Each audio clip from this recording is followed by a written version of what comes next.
یک صفحه‌ای که انگار کاربر هک شده و در واقع بعد اینکه فایلاشو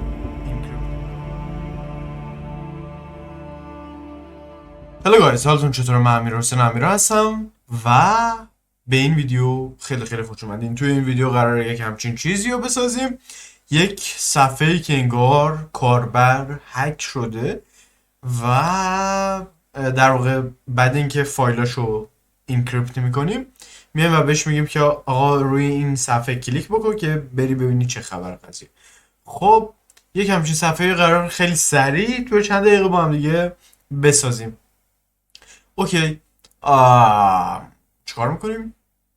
اولین کاری که میکنیم میایم توی وی اس کد رو توی این ویدیویی که این بالا هستش میایم و در واقع گفتم چطوری نصبش کنیم. البته روی کالی روی ویندوزش هم میشه نصب کرد، خیلی ساده است، هیچ کاری خاصی نداره. اوکی، اولین کاری که میکنیم یه فولدر میسازیم. فولدر رو میایم به صورت دراگ اند دراپ میندازیم این تو. خب توی این فولدر من در واقع این فایل رو ببندم. خب توی این فولدر ما چی داریم؟ من فولدر رو باز بکنم بیام به شما نشون بدم. خیلی خوب، توی این فولدر ما چی داریم؟ یک فایل HTML. این فایل HTML رو چطوری بسازیم؟ میام من میگم که در واقع index other.html به همین سادگی میشه یک فایل HTML. من آخرش یه اشتباهی کردم، رینیم میکنیم HTML. این آیکونش هم میاد. اگر میبینید رنگ وی اس کد من و این چیزای اینا با وی اس کدی که تازه شما نصب کردین متفاوته، خب اصلا این جای نگرانی نیست، چون من با ابزارهای خیلی زیادی در واقع با اکستنشن های خیلی زیادی کار میکنم، از جمله داکر و گیت و از اینجور چیزا. به خاطر همین یه مقداری متفاوته و خب البته مال خودم هم کاستومایز کردم، وی اس کد خودم کاستومایز کردم، فکر بد نکنید. اولین کاری که میکنیم میزنیم HTML و HTML برامون اینجا میادش. من اگر بیام توی این صفحه این میاد برام. من مرورگرمو میارم و اینو در واقع میام توش باز میکنم. میبینیم هیچی نداره، یه صفحه خالی. اولین کاری که نیاز هست بیایم یه دونه استایل بزنیم.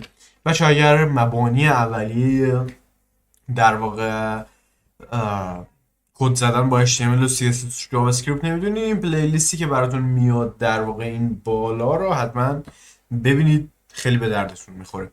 اولین کاری که میکنم میگم بادی و در واقع بک‌گراند کالر بلک.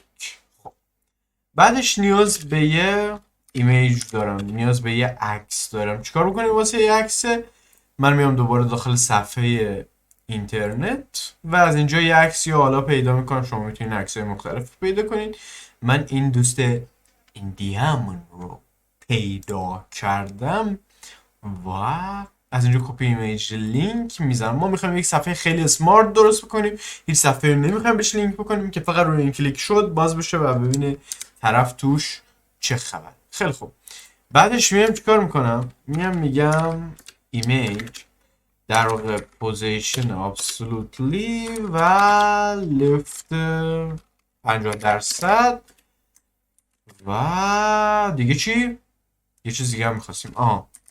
ترانسفورم ترنسلیت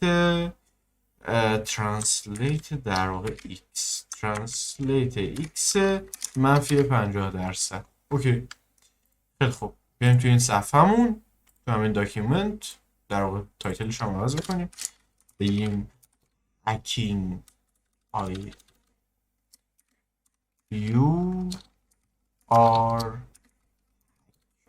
you are hack. اوکی، و میایم اینجا یه نوع رفرش میکنیم.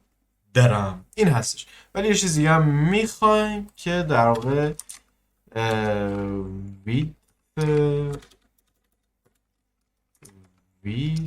این دوست عزیزمون رو بذاریم چند پیکسل بذاریم. خب بذاریم بر فرض مثال 250 پیکسل. یه مقدار کوچیک‌تر بشه، یه ریفرش میکنیم، جاش خوبه، همه چیزش هم خوب و قشنگه. چیز بعدی که میخوایم یه دونه دیو میخوایم، دیو دات چی؟ دیو دات کانتینر چی شد؟ اشتباه کرد. کانتینر و در واقع بعضی موقع جاوا اسکریپت و اینا رو با هم دیگه قاطی میکنی و اینطوری میشه، اشکال نداره. چی میخواستیم؟ او یس، یه دونه عنوان، یه دونه عنوان و توش می نویسیم که من از اینجا کپی بکنم. You are hacked by امیران. خب حالا ما اینجا میخوایم یه دونه کلاس بکنم، میگیم در واقع کانتینر، اگر درست گفته باشم یه جای کار میلنگه ببینم، نه درست کانتینر در واقع اینم درسته؟ آره درست. خیلی خوب و میگم چی پوزیشن absolutely اینا و بریم ببینیم چی شد. خب و تاپش هم بذاریم 50%. تاپ 50%. اوکی. یه دونه دات کانتینر واسه عنوان میخوایم که کالرش رو بذاریم گرین و دیگه چی میخوایم؟ یه دونه فونت هم میخوایم. من فونت رو از اینجا برمیدارم. قبلا فونت رو رفتم از گوگل فونت آوردم به آدرس font.google.com، آدرسش داره اینجا نه برعکس گفتم، اینجاها آره اینجاها داره میاد، آره فونتش داره میاد، آدرس سایت داره میاد فونتش. خیلی خوب و فونتش چیه؟ عنوان. یه دونه باکس شادو هم میخرم، در واقع تکست شادو که یک حاله سبز قشنگی بگیره به خودش. من یه مقدار اینو بیام از اون حالت خودش در بیارم، یه رفرش بکنیم، درم این اومد اینجا، ولی چرا؟ فکر کنم چیز نکردم. من بیام اینجا و فونت عزیز اون رو ایمپورت کنم. الان اگر بیام اینجا بچه یه چیزی بهتون بگم، همچنین سعی کنین واسه ساختن یک همچین وب پیجایی از تو اینترنت بیارین. چرا؟ چون اسمارت میکنه و فقط یک صفحه HTML میدین به کاربر، دیگه هیچ کار خاصی انجام نمیدین عملا. اوکی و دیگه چی؟ دیگه یه دونه هم تگ پی میخوایم، من از اینجا میارمش تگ پی و یه دونه هم باتن نیاز داریم، من اینو بر میدارم. خب میگیم send bitcoin، میگیم if you want your data send me 5 bitcoin، یه دونه بیار اینجا بذاریم. خب و میام توی خط پایینش میگم که else you don't send 5 bitcoin, I buy your all data to other hackers with other hackers. یه دونه دات میزنیم. اوکی و یه چیز دیگه هم میخوایم، دات کانتینر و تگ پی کالر گرین و دیگه همین کالر گرین و یه دونه دات کانتینر و یه دونه هم در واقع چی میشه؟ باتن. خب تو این باتن چی میخوایم؟ میگیم که background color green، color black، border radius 50 پیکسل و یه چیز دیگه هم میخوایم. گفتین فونت سایز.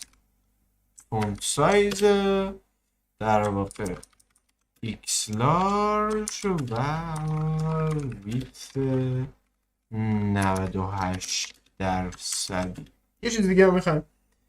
گفتین یه دونه فونت فامیلیه در واقع فکر کنم این نمیدونم شدم این نبود.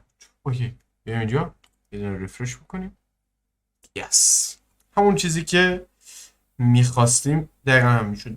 یه صفحه خیلی ساده، راستش خیلی ساده است ولی چون بچه ها خواسته بودن ببینیم بچه ها فکر میکنم مثلا یه چیز خیلی غریبیه مثلا این صفحات وبی که توی این ویدیو توی این ویدیویی که بالا داره میاد گفته بودم یه صفحه HTML میذارم، صفحه HTML میذارن هکرها، فکر میکنن خیلی چیز عجیبیه. نه خیلی چیز عجیبی نیست در واقع. امیدوارم از این ویدیو لذت برده باشین. در واقع توی 12 دقیقه 11 دقیقه خورده حالا با اینترو 12 دقیقه یه صفحه HTML مخصوص هکرها ساختیم. لینکش هم توی در واقع این فایل HTML رو توی گیت هاب میذارم و گیت هاب هم که دیگه میدونید لینکش توی دیسکریپشن هست و میتونین برید سورس این پروژه رو بردارین و به صورت آماده توی هک هایی که انجام میدین استفاده بکنید. تا ویدیو بعدی بدرود.